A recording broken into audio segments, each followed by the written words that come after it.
This is Gridiron Graduates, a weekly podcast covering all things football. Episode number 55, Death Pool.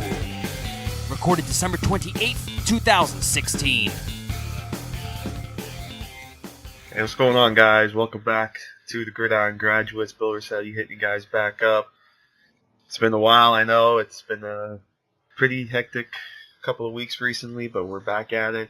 Hope everyone had a great Christmas and is getting ready to celebrate the new year. I know I had a good weekend. Was a little sick over the weekend. Just getting over that now, but we're doing good now. We're back at it. And as always, my buddy Ian Wharton joining us. Welcome back, man. How you doing? Doing well, man. It's been a busy end of the season here. We're entering week 17 in the NFL year, so we're going to be kind of crunching in as much as we can here before the college football playoff and NFL playoffs kick off. And it's a fun time of year, but it's also kind of that part of the year where we start switching gears to the draft and enjoy the last couple games that we have on our schedule. Yeah, it's just always crazy. We always say this, but it's always crazy how fast the season seems to fly by. You know, we spend all those months gearing up for the start of the season. We're so excited, and now here we are.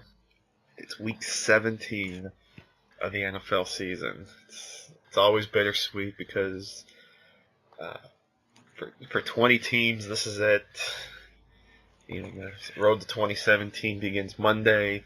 For some, of course, it's already started. I think we'll kind of touch on that a little bit. But yeah, I think first we got to talk about, obviously the playoffs are right around the corner, so we'll look at the playoff picture first. We'll jump right into that. We'll start in the AFC, where, of course, Ian is quite happy because his boys are dancing. Looking at the standings, of course, New England leads the East, has clinched the East in the first round by at 13-2. Oakland holds the second seed at 12-3. Pittsburgh clinched the North after a wild finish against the Ravens on Christmas Day. They're locked into the 3 seed at 10-5, and then Houston clinched the South after Tennessee dropped one at Jacksonville and, of course, lost Marcus Mariota. So Houston at 9-6 locked into the 4 seed. Then you have the Chiefs at 11-4. They clinched their playoff spot when the Ravens lost. And then after a 1-4 start, the Miami Dolphins are in the playoffs. First, just talk about how excited you were that the Dolphins got into the playoffs, and then just kind of your thoughts on the playoff picture as a whole right now in the AFC. I was really excited. Obviously truly unexpected. Just everything that's happened between the 1-4 start and Ryan Tannehill's injury, and just the winning of 9 of 10 games in the manner that they were able to win some of them. It's just been a crazy ride, and it's been a lot of fun to watch a lot of their games this year and kind of see just a new coaching staff come in and do really well and kind of make the most of the talent that they have available. They've gotten lucky at times, which is okay. I think you need luck to win 9 out of 10 games in a row. It's not necessarily a knock or a bad thing. It's just the reality that winning is hard in the NFL, and sometimes it's a game of inches. Some turnovers definitely went their way as well. So I'm excited. Obviously, it's been 5 years since I've seen the Dolphins in the playoffs. I hope Ryan Tannehill can come back, but I also don't want him to come back if it's going to possibly harm him long term. And so I have my fingers crossed that maybe the Dolphins could come to Houston and play the Texans as the 5 seed. They would need significant help to get there. They would need the Chargers to upset the Chiefs this week. But if that were to happen, the Dolphins would be coming to Houston. So I'd be pretty excited because I'd get to go to that game.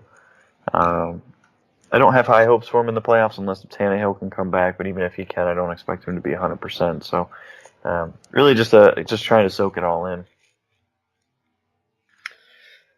And so then, Ian mentioned the scenario where Miami can move up to the 5 seed. Kansas City, of course, can move up to the 2 seed if they win and the Raiders lose.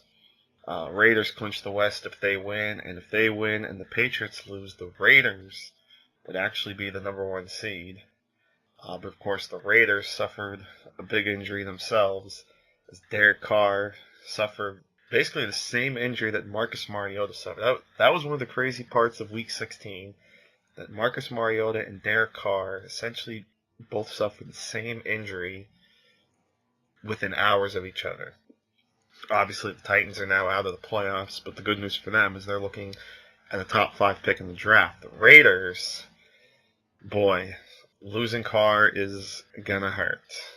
And the talk now is he's basically done for the season. They're saying it's even a long shot for him to play in the Super Bowl if the Raiders were to get there. So it's going to be Matt McGloin.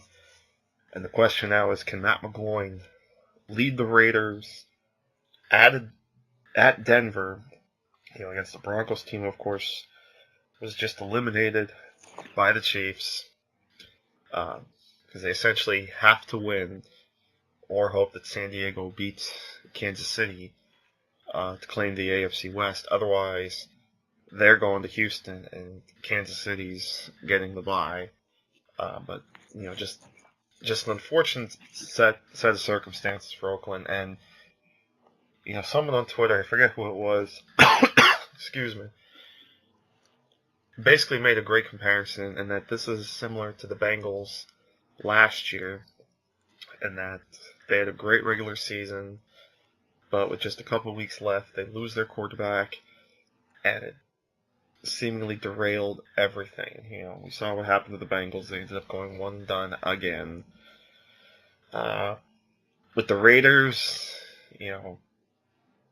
I just don't know how much trust I have in Matt McGloin to lead this team in such a pressure situation. They're going to need that bye to get, at least give him that extra week to prepare. If not, you're looking at a wild card matchup between Matt McGloin and Tom Savage. So, get your popcorn ready there. Yeah, the AFC side of things on the quarterback front's pretty rough. I'm with you, though, man. I feel bad for the Raiders fans and for Derek Carr. Just brutal luck as far as timing. And if we had a healthy playoff picture in the AFC, I think we'd be looking at a really great, potentially great side of the playoffs, with the obvious exception being the Texans. But, I mean, they can even be fun, even if it's Tom Savage. They can be fun because they have a good defense. They have a pretty decent running game with Lamar Miller.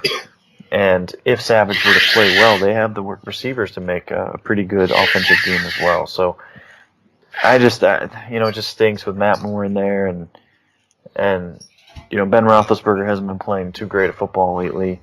Ended up getting a win last week, which was huge over the Ravens to win the division. But then obviously with Matt McGloin. So it's just a little bit dampers the hype on that side of things. Over on the NFC side, 4 of the 6 spots have been claimed. We know Dallas, of course, is locked into the number 1 seed at 13-2. Atlanta has now moved up into the number 2 spot at 10-5 as they clinched the South last week. Seattle, of course, clinched the West. They're the 3rd seed right now at 9-5-1. And Green Bay, winners of 5 in a row, a.k.a. haven't lost since Aaron Rodgers said they're going to run the table. They currently lead the North at 9-6. And, of course, the Sunday night game against the Lions for the division crown.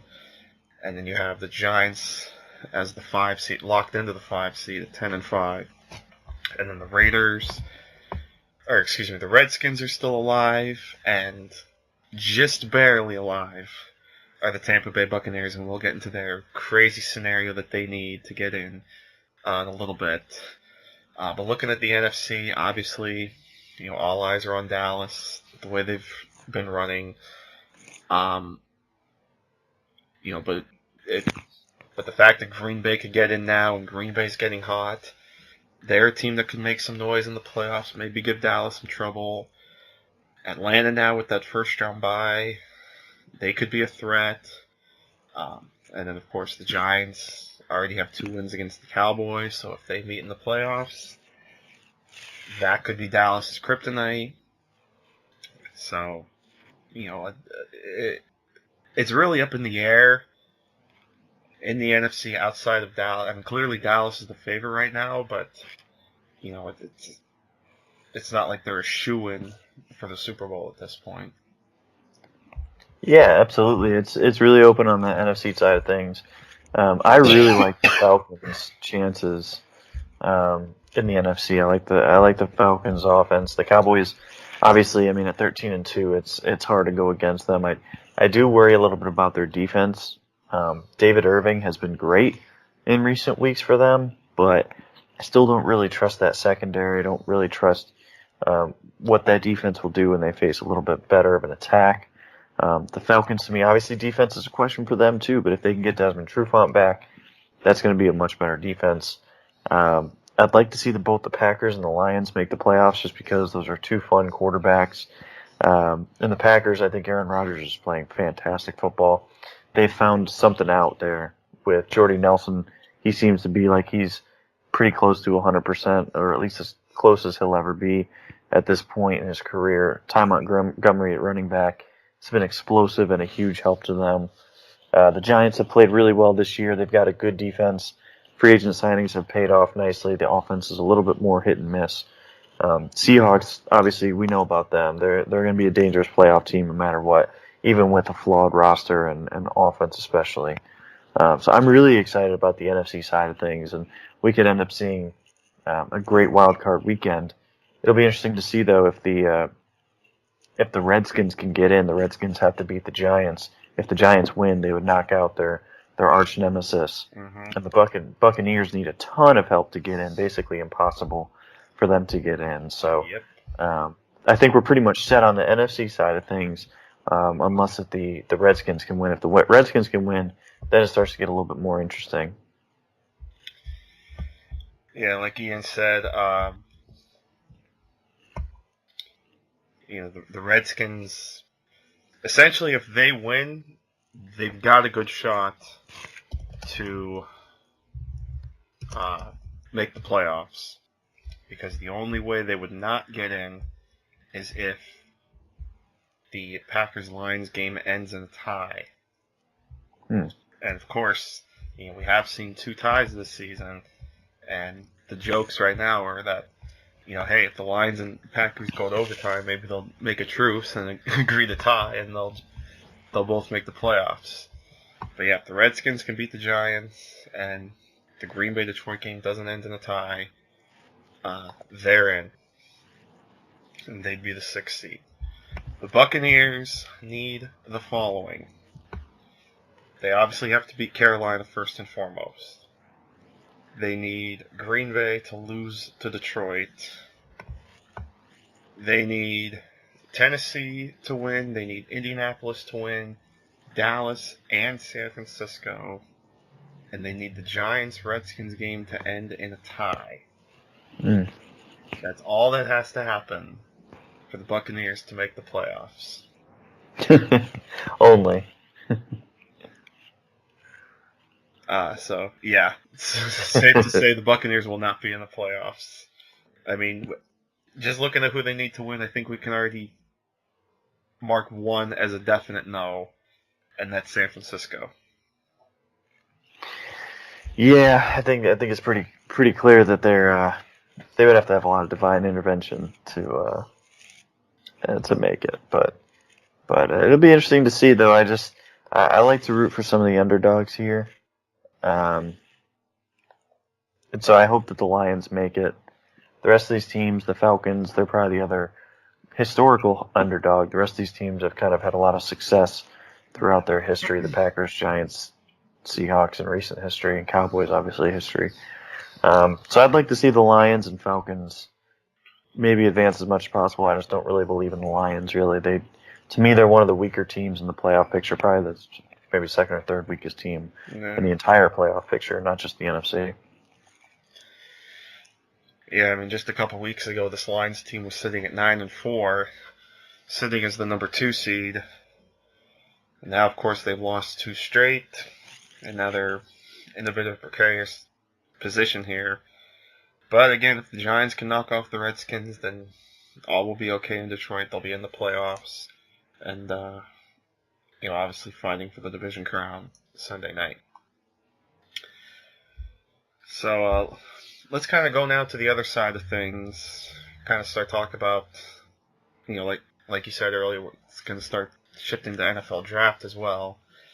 We'll look at the top of the draft because the draft order now is starting to come into focus, including a couple teams now that are searching for head coaches now, as we now have 3 teams looking for head coaches.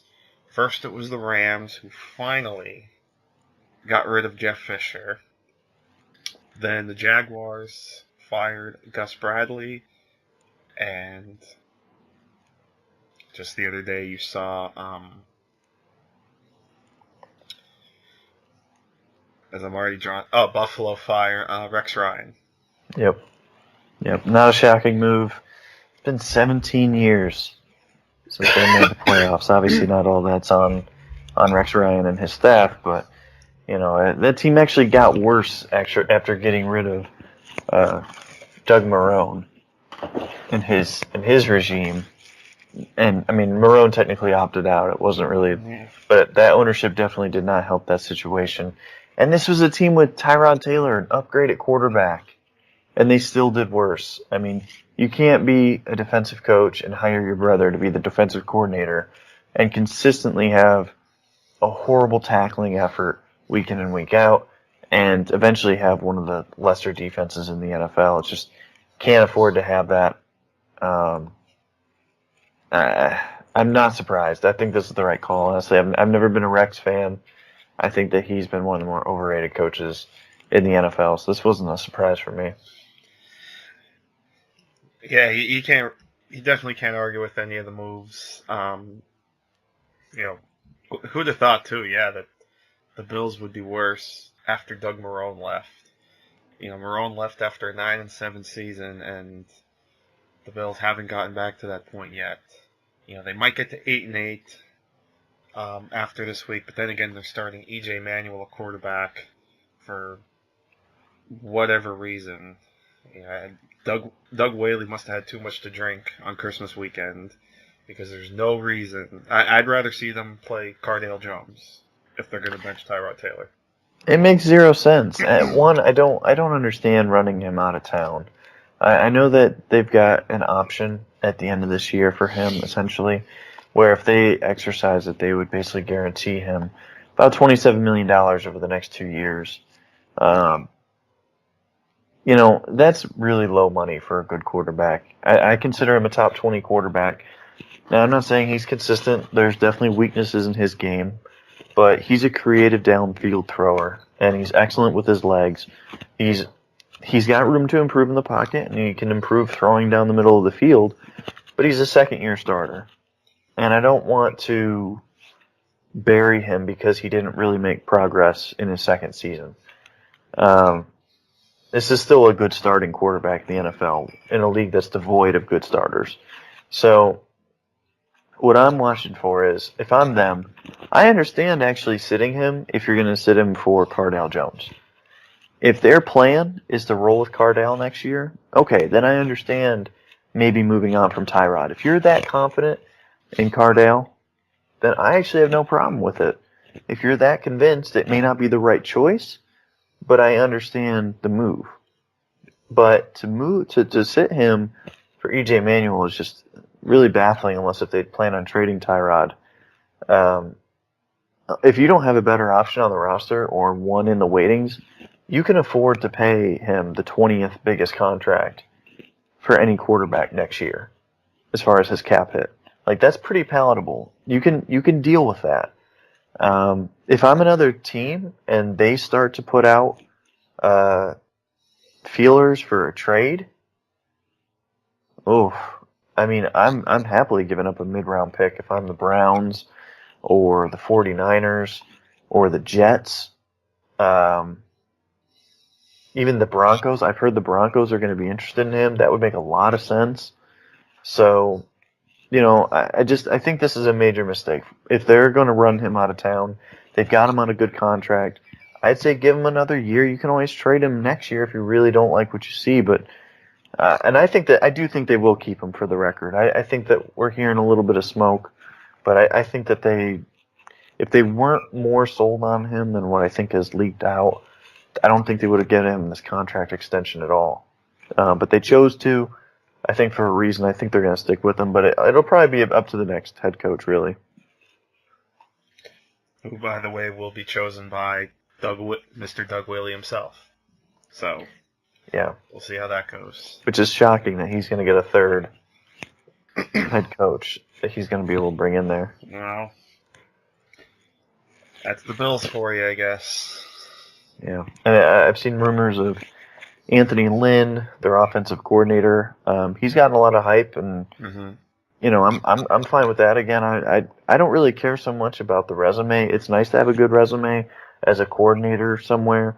I'm gonna end up pushing hard for guys like Kyle Shanahan and Terrell Austin and Josh McDaniels. I think those guys should get a chance to be a head coach.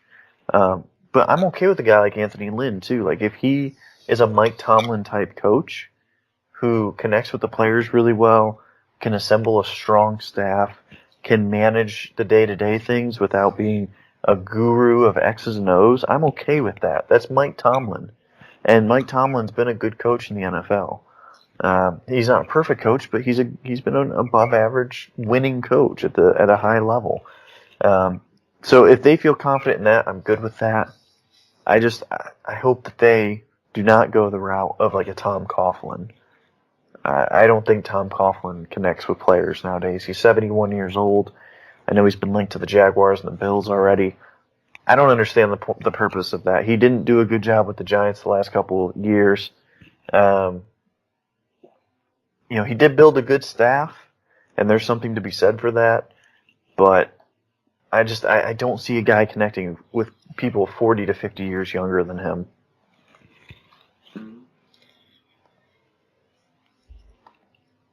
So kind of going now to the top of the draft order, since we can start focusing on that.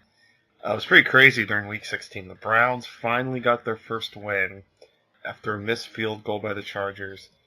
Gave the Browns the win. And for the moment, the 49ers were in the driver's seat for the number one pick. And then they went ahead and made a comeback and scored on a 2-point conversion and beat the Rams, giving the number one pick right back to the Browns. Now, as players, they're going to fight to win every game, obviously. So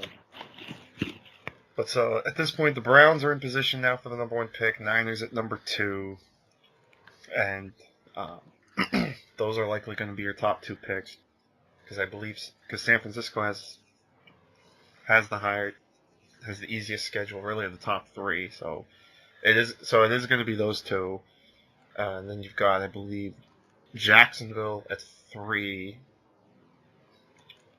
I think Jacksonville's ahead of Chicago right now. So I think Jacksonville will be 3, Chicago 4, and then the Titans, as we mentioned before, would be sitting at number 5 right now, thanks to that trade with the Rams. So the Titans are in pretty good position, being a near playoff team, and they're going to have a top 5 pick. So they're looking at 2 picks in the top, say, 18 or something. The Browns, of course, in real good position. They're looking at potentially 2 top 10 picks, including likely the number 1 pick, because I don't see them. Well, I mean, Pittsburgh's probably going to rest some starters, but is that going to be enough for the Browns to get the win in Pittsburgh? We'll see. But most likely they're going to get the number 1 pick, and I know you're a fan of Myles Garrett potentially landing there in Cleveland, which would be certainly a big boom for the Browns to help that defense, and they potentially get their quarterback with that 2nd pick, a few picks later, someone like Deshaun Kaiser maybe. Yeah, and the thing that they're going to have to weigh is how much do the Browns like the other quarterbacks. So if they don't go quarterback at 1, they're not going to get the number 1 or number 2 taken quarterback. They may end up with the 3rd or 4th quarterback. Now they can trade back up. I don't think that the 49ers can afford to pass on a quarterback. I wouldn't be surprised if the Jets, the Bears, San Fran, like those teams could all take quarterbacks. So they're going to have to play the field a little bit, and they're going to have to be comfortable with some of the quote-unquote other quarterbacks. I think Kaiser goes first or second in terms of quarterbacks. I think Trubisky also goes first or second. We could see a guy like Brad Kayam. I think Kaya's going to go, if he does declare, probably in the middle rounds. But then Deshaun Watson, and I think Deshaun Watson would be a natural fit for the Browns if they don't go quarterback number 1. And so the question for them is, do they like the other quarterbacks, or are they fixated on 1? If they're fixated on 1, they're going to have to take him at 1. If not, they can afford to take Myles Garrett, which I think is the right move. But I understand, though, too. I understand if there's someone else that they prefer. If they just love Kaiser or Watson or Trubisky or even Mahomes, if he ends up declaring, whoever it may be, I think it's perfectly fine to take him at 1 if he's your guy. In terms of talent, Myles Garrett is easily the best player in this draft, period. He's the best prospect I've evaluated in 5 years. Now, that being said, though, as we're seeing even in this Kansas State game tonight, it's easier to game plan away from a defensive end than it is a quarterback, obviously. We know that. It's not shocking. As important as defensive end and / edge rusher is, it's still a guy that does not affect the play every single play like a quarterback can. So that's going to be a tough decision for Hugh Jackson and his front office, and not just Hugh. That's everyone in the top 5, top 10. I think these quarterbacks are good enough to go that high, and I think that the draft class is a deep draft class, especially on defense, and that should make you more willing to take your quarterback early. But you have to make that decision and say, is this guy going to be an above-average quarterback? And I think that's what it all boils down to. If he can be an above-average quarterback, that's probably worth it for you because that's going to save you a job. And it's going to keep you a job for a long time in most instances. Not every instance, especially nowadays, lately, it seems like coaches are getting fired even first or second year, even after taking a rookie quarterback, which is just crazy. But that's just kind of the reality of the NFL season. But in theory, it's a good thing for you to have that. So that's so talking about Deshaun Watson, we'll kind of use that as a nice segue to dip into the college game, because of course we had a lot of bowl games since we last talked. But we'll go ahead and preview this weekend, because of course this weekend is the big one. The 2 playoff semifinals taking place Saturday. Deshaun Watson and Clemson taking on Ohio State in the Fiesta Bowl, and then Washington against number 1 Alabama in the Peach Bowl, and then the winners meet on January 9th. Definitely should be an exciting playoff.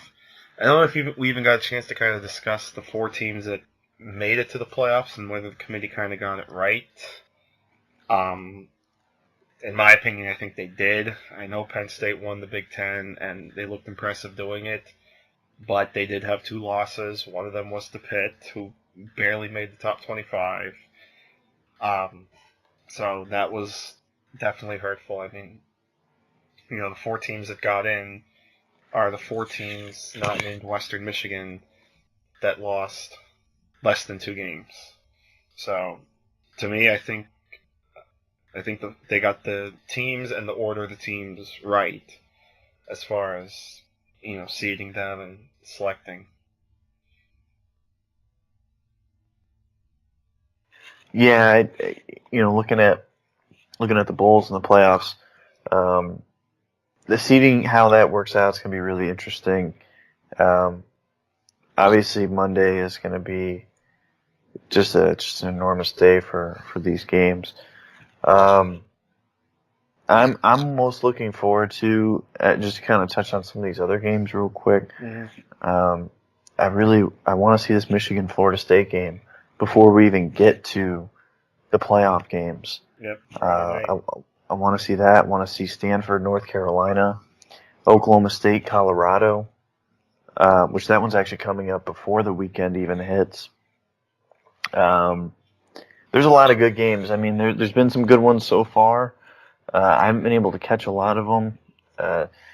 I generally like to go back and watch some games just because the weird times that they play some of these games. Sometimes they play them in like the afternoon or especially being Central Time, it's a little bit tougher for me. But I think there was one that started at 11 in the morning. Didn't the St. Pete Bowl or one of them start 11 in the morning? Yeah. So let's see, it was the. I think that was the Yeah. St. Pete Bowl. Yeah, I believe you're right. Miami, Ohio, and Mississippi State. Yeah, so it's like that stuff's really difficult. Like I don't really know like how they expect. It's not like everyone. I know a lot of kids have school off this week, and that's why they fit all these games in because they're working around like the school's calendars. But it's kind of tough for us to watch that stuff live. So I usually go back and watch them. But this weekend's just a great opportunity to catch some of these big time primetime matchups for sure. Mm-hmm. Of course, the Rose Bowl next week. Penn State taking on USC. I think that's going to be a great matchup. Obviously both teams playing really well, and we'll have had plenty of time to scout each other and prepare for each other. So I think that's going to be a barn burner. I'm excited for that one. You mentioned some of the other games too. Even the Sugar Bowl is going to be fun, and obviously I'm looking forward to watching Western Michigan. I'm really excited to see what they can do against the stingy Wisconsin team on such a big stage. So, but as far as the playoffs go, what are you looking forward to? What do you think's going to happen? What's your pick? Sorry, so this is for the playoff games? Yeah, for the playoffs. Oh, playoff games. Okay, so we're looking at Saturday here. First game, Washington versus Alabama. I'm going to take Alabama here in a blowout. It's not so much that I think Alabama is that great. I just think that Washington is not a great matchup against them. I hope I'm wrong here because I like Washington. And defensively, they are a very good team. But I do not like how Washington's offense matches up with Alabama. I think Alabama's going to sell out to stop John Ross. And they're going to really force Jake Browning to make some really tough throws into tight windows, and I don't think he has the arm for that. Alabama scored off of special teams, a turnover or defensive turnover, I believe in 9 or 10 straight games. I mean, that's just absurd. And if Washington makes one of those mistakes, they will lose. There's just not that margin for error. And I think Washington's a really good team. It's just a tough matchup for them. I would like Washington, not necessarily pick them against the other two teams, Ohio State and Clemson, but I would like their chances a lot more. I think Bama just they roll these games so quickly where it's a 7-point lead. All of a sudden, 5 minutes later, it's now a 17 or 20-point game. And I think that's what happens here in the third or fourth quarter. I do think that they'll advance to the national championship, and then it's a much tougher game. I think that both the other teams match up better than Washington does. So I'm going to go ahead and take Alabama. The other game, this is a tough one. I kind of lean towards Clemson because I don't like what I've seen from JT Barrett a lot of this season for Ohio State. If JT Barrett plays well, which he has in these big games, like he's thrown the ball well, and when I say play well, I really just mean throw the ball well, because he's going to run well. But if he can throw the ball effectively downfield, the Buckeyes will win. I just don't have that confidence in him. He's a very inaccurate passer, very inconsistent passer. I don't think he's good enough to really get this done. He could definitely prove me wrong because he's done it many times before where he just has a really good game, and when he has a good game, the Buckeyes usually win in a blowout. There's no real in between. They either lose a close game or they win in a blowout, and it usually all comes down to JT Barrett's throwing performance. I'm going to go with Clemson, though. They're a veteran team. They're much older, more experienced than the Buckeyes. Deshaun Watson's really come alive in the second half of the season. Mike Williams has as well. I'm going to go ahead and pick Clemson there. Yeah, I'm going to agree with you. I think it's going to be, a rematch of last year, and I think it's going to be the same result. I think Alabama beats Clemson again to claim the national title in what could be, another classic like we saw last year. But boy, that Fiesta Bowl is going to be so much fun. I think, just watching Watson and Barrett go at it, that's going to be fun.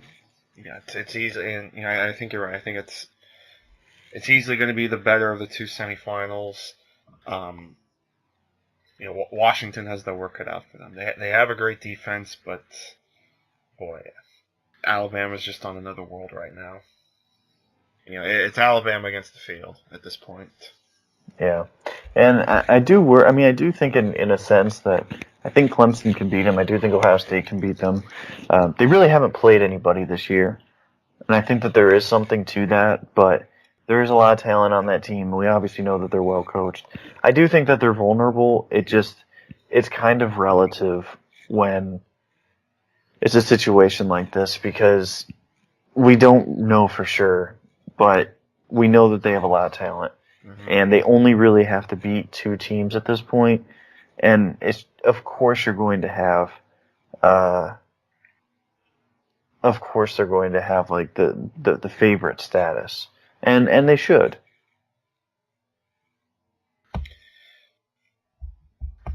Something else I kind of want to touch on, since we have a little bit of time. The Senior Bowl, the roster has been building. It's now up to 92 players. So they've only got about 20 left. I'm excited to say that I actually have media credentials for the game. I'm very excited about that. So I think it's pretty likely now at this point that I'm going to be making the trek down to Mobile for Senior Bowl week. So I'm very excited to have it pretty planned out. Just got to figure out like travel and all that stuff. But I think it's pretty much all systems go at this point. So just kind of looking at the most recent Senior Bowl acceptances from this past week.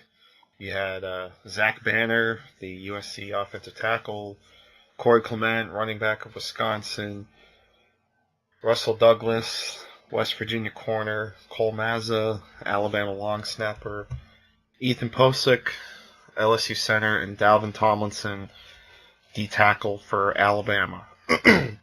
So I don't know if you've gotten a chance to see any of these guys or some of the others that have accepted. If you have any thoughts on some of the other players recently that have accepted their spot to Mobile. Yeah, I'm really glad that you're going to have the chance to go, man, and I do encourage all listeners, if they can go. It's such a great opportunity to go, whether you have media credentials or not. It's if you have media credentials, you get a chance to interview players, and that's great. It's a really good exposure, especially for people wanting to be in sports media. As far as the players, I actually announced this, I believe it was earlier this week. I'm going to do my draft guide again this year. I took last year off, just didn't have enough time for it. I'm going to do my draft guide this year. So I have seen bits and pieces of those players. I'm going to hold off a little bit, though, just because I've only seen glimpses of guys, maybe a couple games. Haven't specifically sat down just to watch that player. Usually when I watch during the season, I watch the whole team, and I just take notes as I notice them, which is great for going back to, but it's not great for giving you a great specific look at them. So I'm getting through guys as fast as I can. I'm already 90% done with the running backs. I'm waiting for the quarterbacks to declare. They'll be done once guys officially declare. Wide receivers, I'm working my way through them as well. So I'm powering through these. Got a new design for those that bought the 2015 guide. Going to be a little bit smaller, not in terms of prospect reports, but going to be smaller in terms of size. The sheer size of that one was ridiculous. It ended up being like multiple gigabytes because I used really big files, and it was a beautiful draft guide, and I got a lot of great compliments from it. But it was a massive file to download, and I don't want to do that to folks again. So learning from my first mistakes, and it's going to be a great draft guide, but I do just want to point out that I can talk a little bit about those guys, but I'm going to hold off a little bit right now, just so I don't, end up and all evaluations are fluid, but, 3 months from now when I'm actually done with guys, I can speak a little bit more intelligently, and especially as I get further and further into the different positions. Right now, I've kind of just started with the offensive skill positions, so don't want to really get too far deep into guys I don't know too much about. No, absolutely, and it's great that you got the draft guide coming out. So, definitely be on the lookout for that when he sends that out. Just another fantastic guide for you to have for when the draft rolls around, and and we go through even when we get to like pro days and the lead up to the draft. So it'll be a fun time, and really glad you're getting back into that. But yeah, so I'm definitely looking forward to seeing a lot of these players. One thing I'll note is I'm just fascinated right now that we're going to have a Division II quarterback at the Senior Bowl in Antonio Pipkin of Tiffin. Because there was a little bit of room, obviously, at the quarterback position, because you did have two quarterbacks that accepted their invites but are ultimately not going to play because of injury. Those being Chad Kelly of Ole Miss and Seth Russell of Baylor. So your quarterbacks for the Senior Bowl will be C.J. Beathard of Iowa, Josh Dobbs of Tennessee, and I'm probably going to say this wrong. You might know this, Ian. Sefo Liufau. Yeah, something like that. Something like that. Of Colorado. Apologies to all the Colorado fans out there. Tweeted me, giving me the correct pronunciation. Nate Peterman of Pitt, Antonio Pipkin of Tiffin, and Davis Webb of Cal are going to be your quarterbacks. So, certainly I'll be looking at them. I'll probably watch the offensive linemen too, since that's always kind of one of the positions I like to watch too. And then maybe I'll talk to people and learn about secondary and cornerbacks, learn a little bit there. Especially with a guy like Corn Elder going, because there's a lot of talk on him. So he'll probably be a guy that I'll try to keep an eye on. Des King, of course, has had a lot of buzz. So definitely a lot of players that are very intriguing that I'm looking forward to seeing. And just in general, I'm just so excited to have the opportunity to go down and get to be on the field, and I hope to meet a lot of people.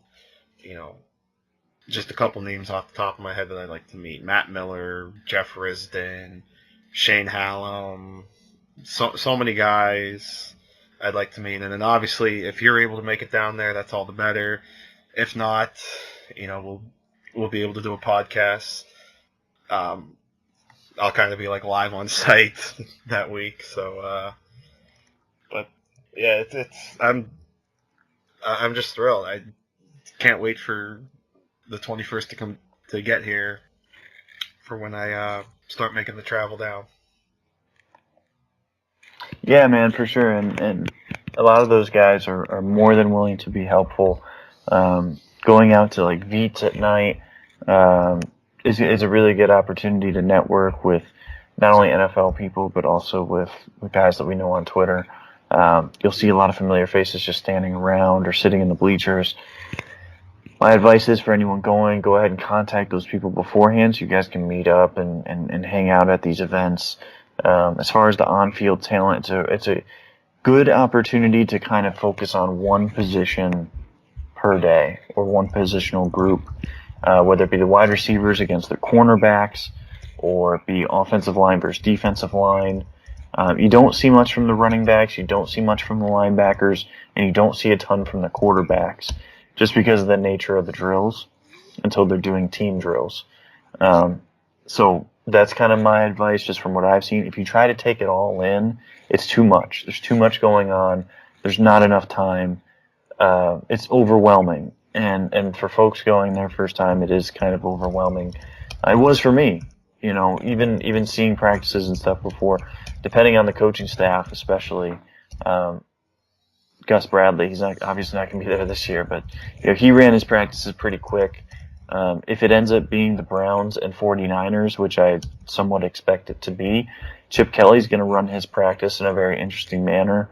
I think Hugh Jackson's going to be a pretty aggressive coach as well. So, for anyone going, you can always feel free to reach out to me on Twitter. Be more than happy to give any advice. I know Bill and I, we've been talking about it throughout the year. And I'm more than happy to assist that. But I had hopes of going. I don't think I'll be able to. But it's definitely going to be a great year. The talent, from what I've seen, very promising. It looks like a very good haul for those guys. Credit to the Senior Bowl staff, Patrick Wu and Savage. They did a really good job of getting guys there. Phil Savage to get guys there. Hopefully the quarterbacks. It's been a bit of a tough thing this year with the injuries at quarterback, and guys didn't really progress the way that we had hoped. But it's cyclical. There's nothing they can really do about that. It'd be great if they could get a guy like Deshaun Watson there. I think he is eligible. So fingers crossed, maybe he would go. I don't think he would, but. Other than that, though, the positionals are very, very strong.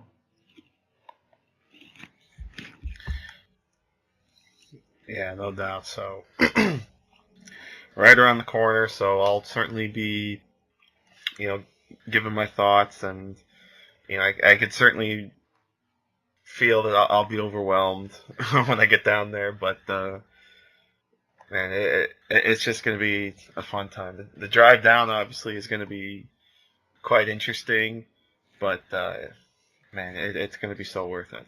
And I can't wait to be down there that week and just hang out. And, yeah, it's going to be a matter of what bars do I hit? Where's everyone going to go, like, at night? where what bars we hitting up? And just who's going to...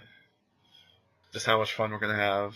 Oh, man, I can't wait, man. I can't wait.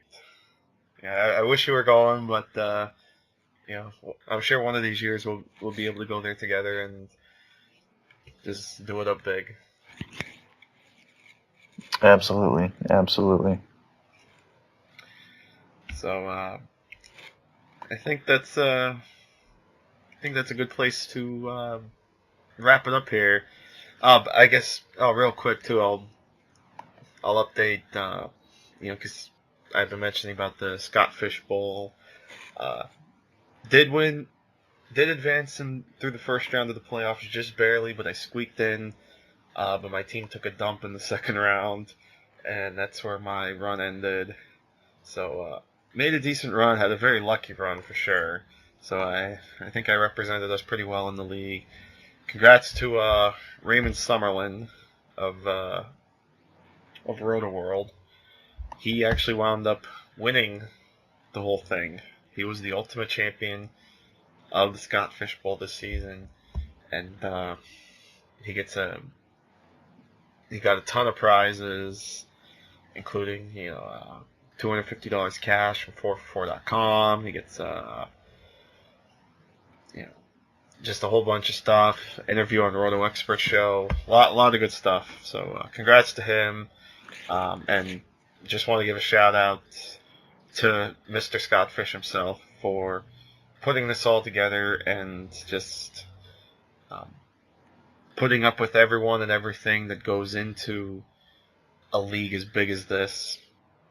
We're all very thankful and grateful for all the time and effort you put into it and how much fun we had. And I'm definitely looking forward to next year, whether it stays at 480 teams or whether it increases, which it very well could, to 720, which would be very fun.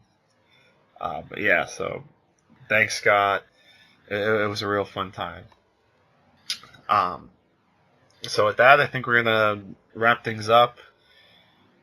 Again, hope everyone had a great Christmas, and I hope everyone has a fantastic New Year.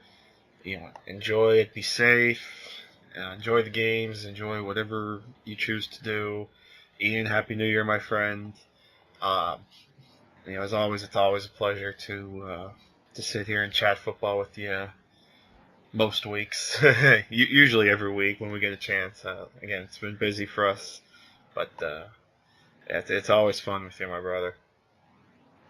Absolutely, my friend. I always look forward to it. I'm glad we're back. We're gonna try to be as consistent as possible. Obviously, it's a pretty busy time of the year for everybody. But Happy New Year, everyone. Happy holidays. Thanks so much for listening. We always appreciate it. Yep, so for Ian Wharton at NFL Film Study, I'm Bill Rossetti at Bill_Rossetti. Thanks so much for listening. We really appreciate it. And we'll see you next year on the Gridiron Graduates. Until then, take care, my friends.